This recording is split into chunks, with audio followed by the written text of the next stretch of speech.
markaynu ka hadlayno haddii aynu wax wanaajinayno horta dastuurka weeyaan sababta arrinkan oo dhan ugu hagaagi waayo adduunka kale haddii uu baarlamaanku ansixiyo uu isagu magacaabo ninka shilin dawladda ka lumi lahaa ama ka lumi lahaa ma jiro iyo ummadda furitaanka leeyahay dastuurka waa la furaya aan la eegama haddaba oo ninka hanta dhowrkii waa in goluhu ansixiyaa goluhuna uu siyaasadda dawladaha hore u maray waxaan soo jeedin lahaa in resolution la soo saaro oo qodobkaasi ay ummadda hantideedu u nabad gasho aanu inaan yaroo wasiir madaxtooye fadhiya ama nin kale meel fadhiya aan ugu takrifalin ama wasiir iyo kolayga qaadka la geynin ama baabuurro 60 kun la iska iibsan in la bedelo systemka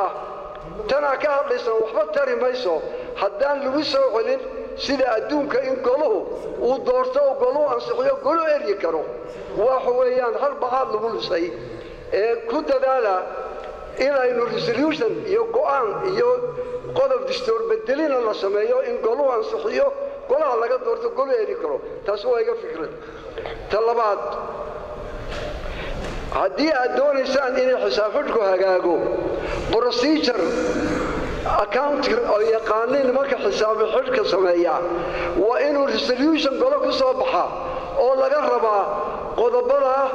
uu maxamed sheegaya iminka xisaabxidhkii sababta bankiga foojaradii wixii baxay lifaaq waa inuu go'aan gole oo standing order ka soo baxay bankiga haddii shuruudda laga waayo حساب حركة هي أدينا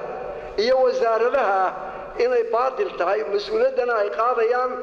عدي فوجردي أنكو صوحلين عدي سيدا يوبا حدي أنكو صوحلين سؤال هو يدينيا أنت لورو ما أقبل يا مركو متقو من الشيء بيوم له أما هي أدك وانكو باريا لعكتها سوحا يكوبا حدي سيدا لعكتها سينسا ميو ياليا وحا ريوليا كيف فوجردي يسي يوبا حدي وإنه محيلو لوين كان فوجردي يحسابته يكون بحضي محيلو لوين إنه حضران سمينا إمك استان الأوردر لن